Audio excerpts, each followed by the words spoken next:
السلام علیکم ورحمۃ اللہ وبرکاتہ نحمدہ ونصلی علی رسولہ الکریم اما بعد فاعوذ باللہ من الشیطان الرجیم بسم اللہ الرحمن الرحیم وَإِمَّا يَنزَغَنَّكَ مِنَ الشَّيْطَانِ نَزْغٌ فَاسْتَعِذْ بِاللَّهِ إِنَّهُ سَمِيعٌ عَلِيمٌ صدق اللہ العظیم۔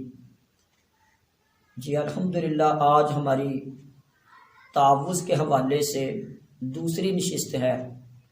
تو پہلی نشست میں تعوذ کی تفسیر کرتے ہوئے ایک یہ اللہ رب العزت کا حکم، رسول اللہ صلی اللہ علیہ وسلم کی سنت کہ قرآن مجید کی تلاوت کا آغاز اعوذ باللہ من الشیطان الرجیم سے کرنا چاہیے۔ اور یہ کیوں کرنا چاہیے؟ اس لیے کہ اللہ نے انسان کو عبادت کے لیے پیدا کیا۔ عبادت کیسے سمجھ آئے گی، عبادت کا طریقہ کیسے سمجھ آئے گا؟ وہ اپنے نصاب سے، کتاب سے، قرآن سے سمجھ آئے گا۔ اور شیطان چونکہ ہمیں قرآن کے قریب نہیں جانے دینا چاہتا، وسوسے ڈالتا ہے۔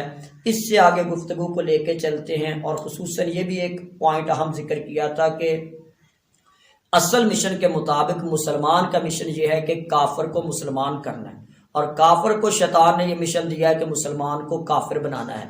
تو ہمارا مشن سب سے بڑا یہ ہے کہ پہلے ہم خود مسلم بنیں، اسلام میں آئیں، ایمان میں آئیں، اور عمل کے ساتھ ساتھ کافروں کو دعوت دے کے مسلمان بنائے تاکہ کفر مٹے۔ یہ آپ صلی اللہ علیہ وسلم کا طریقہ تھا، آپ دنیا میں کفر کو مٹانے آئے تھے۔ تو اسی پر اس بات کو آگے لے کے چلتے ہیں کہ کوئی انسان بھی وَإِمَّا يَنزَغَنَّكَ مِنَ الشَّيْطَانِ نَزْغٌ فَاسْتَعِذْ بِاللَّهِ إِنَّهُ سَمِيعٌ عَلِيمٌ کہ کوئی انسان بھی اللہ کی توفیق کے بغیر کوئی کام سر انجام نہیں دے سکتا۔ کوئی انسان بھی اللہ کی توفیق کے بغیر کوئی اچھا کام سر انجام نہیں دے سکتا۔ کوئی شخص کا چاہے کتنا ہی پرہیزگار کیوں نہ ہو، کتنا عبادت گزار کیوں نہ ہو، کتنا طاقتور باہمت کیوں نہ ہو، کتنا بہادر کیوں نہ ہو، وہ یہ دعویٰ نہیں کر سکتا ہے کہ میں نے فلاں کام اپنی مرضی سے اللہ کی توفیق کے بغیر، اللہ کی مدد کے بغیر، اللہ کی عطا کے بغیر، اللہ کے فضل کے بغیر ہی سر انجام دے دیا۔ ایسا کوئی دعویٰ نہیں کر سکتا، بلکہ انسان تو قدم قدم پر نصرت الہی کا محتاج۔ اور خاص طور پر انسان جب کوئی نیک عمل کا ارادہ کرتا ہے تو شیطان اسے مختلف طریقوں سے، ہیلوں، بہانوں اور وسوسوں کے ساتھ نیکی کے کام سے روکنا چاہتا ہے، اس سے دور رکھنا چاہتا ہے۔ سب سے پہلا اس کا طریقہ کیا ہوتا ہے انسان کو دور رکھنے کے لیے؟ کہ وہ نیکی کی طرف آنے نہیں دیتا، کفر میں لگائے رکھتا ہے، بدعملیوں میں لگائے رکھتا ہے، ظلم میں لگائے رکھتا ہے، سستیوں میں لگائے رکھتا ہے، کسی بھی دنیا کی لذت میں لگا کے اس کو دین کی طرف آنے نہیں دیتا۔ دنیا کی کوئی لذت دے دیتا ہے، دنیا کو کوئی نشہ دے دیتا ہے، کسی چیز کا بھی ہو جائے۔ لذت کی خاطر گناہ نہ کر، لذت جاتی رہے گی، برائی باقی رہے گی۔ مشقت کی خاطر نیکی نہ چھوڑ، مشقت جاتی رہے گی، نیکی باقی رہے گی۔ دنیا کا کوئی نشہ دے کے کسی بھی چیز کا اس کو دین کے نشے سے، دین کے رنگ سے دور رکھتا ہے کہ نیکی کی طرف آنے نہیں دیتا۔ اس کا پہلا وار تو یہی ہے۔ اور دوسرا وار اس کا ہوتا ہے جو نیکی کی طرف آتا ہے، نیکی کرنا چاہتا ہے، تو اس کے اوپر اس کا وار یہ ہوتا ہے اس کو سنت کے مطابق نہیں کرنے دیتا، بدعت پہ لگا دیتا۔ پھر کوئی جتنا مرضی صدقہ خیرات کرے، جتنے مرضی چڑھاوے چڑھائے، جتنے مرضی ختم کرے، جتنے مرضی اپنی طرح کے وظیفے کرے، تو وہ مطلب جتنے مرضی چلے کاٹے، لیکن اگر وہ سنت کے مطابق نہ ہو تو اس کی خام خیالی ہے کہ کل اس کا یہ عمل قبول ہوگا۔ یا ایھا الذین آمنوا اطیعوا اللہ واطیعوا الرسول ولا تبطلوا اعمالکم، اے ایمان والو اللہ اور اس کے رسول کی اطاعت کرو، اپنے عملوں کو باطل نہ کرو۔ تو گویا کہ سنت کے مطابق لقد کان لکم فی رسول اللہ اسوۃ حسنہ کے مطابق عمل نہیں کرنے دیتا شیطان۔ یہ اس کا دوسرا وار ہوتا ہے۔ اگر کوئی بندہ عمل کرتا بھی ہے، سنت کے مطابق عمل کرتا ہے، تو تیسرا وار شیطان کا یہ ہوتا ہے وہ ریاکاری پہ لے آتا ہے۔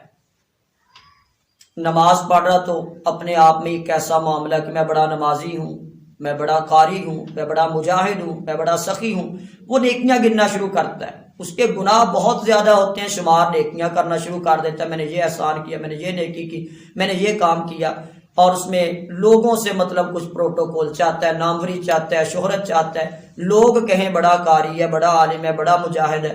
تو اس طرح کے یہ تیسرا وار بڑے بڑے علماء کو، بڑے بڑے مجاہدین اور سخیوں کو یہ لے ڈوبتا ہے۔ یہ اس کا تیسرا وار ہوتا ہے۔ اور ان تین بڑے بڑے واروں کے ساتھ کہ یا نیکی کی طرف آنے نہیں دیتا، یا پھر وہ بدعت پہ لگا دیتا ہے، یا پھر جو ہے نا وہ بندے کو ریاکاری پہ یا پھر شرک کے اوپر لے آتا ہے۔ اگر شرک بندہ کر رہا ہے تو پھر بھی جتنے مرضی عمل کرتا رہے پھر بھی اس کے عمل قبول نہیں ہوتے ہیں، اس کو فائدہ نکال دیں گے۔ تو اس کے ایسے عمل کے جن کے عمل کیے بھی ہیں لیکن اس کے باوجود تصلا نار حامیہ تسقا من عین آنی، یعنی عاملۃ ناصبہ، عمل کر کر کے تھکے ہوئے ہیں، پیشانیوں پہ محراب پڑی ہیں، تصلا نار حامیہ تسقا من عین آنی، اٹھا کے جہنم کی آگ میں پھینک دیا جائے گا، کیونکہ قرآن کے مطابق نہیں، اللہ اور اس کے رسول کی اطاعت کے مطابق نہیں ہے، حضور نبی کریم صلی اللہ علیہ وسلم کی سنت کے مطابق نہیں ہے، یا تو اس میں توحید میں شرک شامل کر لیا گیا یا سنت میں بدعت شامل کر لی گئی ہے، اپنی مرضی سے کیا گیا عمل ہے، اس میں سنت کے مطابق نہیں ہے۔ تو اس لیے اللہ رب العزت نے ہمارے لیے یہ معاملہ واضح کر دیا، ان الشیطان لکم عدو فاتخذوہ عدوا، سورہ فاطر آیت نمبر 6 میں ان الشیطان لکم عدو فاتخذوہ عدوا، کہ شیطان تمہارا دشمن ہے، اس کو اپنا دشمن ہی سمجھو، یعنی وہ وار کرے گا، نیکی پر آنے بھی نہیں دے گا، نیکی کرو گے وسوسے ڈالتا رہے گا، کمزوریاں کرتا رہے گا، اگر نیکی کی سنت کی کوشش کرو گے بدعات پہ لے آئے گا، توحید پہ جمنے کی کوشش کرو گے شرک پیش کر دے گا، حلال پہ ڈٹنے کی کوشش کرو گے حرام لے آئے گا۔ تو اس طرح کے معاملات وہ انسان کے ساتھ کرتا ہے، اور حتیٰ کہ انسان اس گمراہی کے اندر پڑا رہتا ہے۔ اور اس کے ساتھ ساتھ چونکہ میں بہت اختصار سے بات کر رہا ہوں، بڑی مفصل تفسیر ہماری کلاس میں ہوتی ہے، لیکن میں لوگوں تک پہنچانے کے لیے اس کو بڑی شارٹ کر کے بڑا خلاصہ کر کے ذکر کرنے کی کوشش کر رہا ہوں۔ اور آخر میں ایک چیز اور ذکر کرتا جاؤں، زمانہ جاہلیت کا تعوض، یعنی حضور نبی کریم صلی اللہ علیہ وسلم سے قبل لوگوں نے بنائی ہوئی رسم ڈر اور خوف کی وجہ سے، وَأَنَّهُ كَانَ رِجَالٌ مِنَ الْإِنسِ يَعُوذُونَ بِرِجَالٍ مِنَ الْجِنِّ فَزَادُوهُمْ رَهَقًا، کہ بہت سارے انسان ایسے تھے جو جنوں کی پناہ میں آتے تھے، انسانوں میں سے لوگ یعودون برجال من الجن، کہ وہ جنوں کی پناہ پکڑتے، فزادوہم رہقا، جن اس سے سرکش ہو گئے۔ پہلے جن ڈرتے تھے، جدھر انسان چلا جاتا تو وہ راستہ چھوڑ کے چلے جاتے، آدمی کا آنا انسان کا آنا ان کو ڈر خوف تھا، راستے خالی کر دیتے، ویرانوں سے بھاگ جاتے۔ لیکن جب ان کی پناہ پکڑنے لگ گئے لوگ زمانہ جاہلیت میں، ایسی پناہ پکڑتے، کسی جنگل میں جاتے، کسی وادی میں، کسی ویرانے میں، کسی سفر پہ، تو وہاں یہ اعلان کرتے اترتے ہوئے کہ جی ہم اس علاقے کے جنوں کے سردار کی پناہ میں آتے ہیں۔ تو اس سے ان کی سرکشی بڑھ گئی کہ ہم تو ان سے ڈرتے تھے، یہ ہم سے ڈرتے ہیں۔ اور اس پر آپ صلی اللہ علیہ وسلم نے بتایا کہ زمانہ جاہلیت کے تحفظ کے مقابلے میں اس طرح پناہ مانگا کرو، اعوذ بکلمات اللہ التامات من شر ما خلق، کہ اللہ رب العزت کے کامل ترین کلمات سے اللہ نے جو مخلوق شر کے لیے پیدا کی ہے میں اس کی پناہ میں آتا ہوں۔ تو یہ گویا کہ قرآن اگر سنت کے خلاصے میں دیکھنے ہیں، شارٹ سے شارٹ الفاظ یہ بنتے ہیں، اعوذ بکلمات اللہ التامات من شر ما خلق۔ اور قرآن مجید کی آیات کی روشنی میں خلاصہ بنتا ہے تو اللہ رب العزت نے معوذتین یعنی سورہ فلق اور سورہ ناس میں ہر قسم کے وسوسوں کا تذکرہ کر دیا۔ اس لیے ہر انسان کو چاہیے کہ اعوذ بکلمات اللہ التامات من شر ما خلق یہ صبح و شام بھی پڑھے، معوذتین ہر نماز کے بعد بھی پڑھے، یعنی سورہ فلق اور ناس، رات کو سوتے ہوئے بھی پڑھے، تو صبح و شام کے اذکار میں بھی اس کو پڑھے۔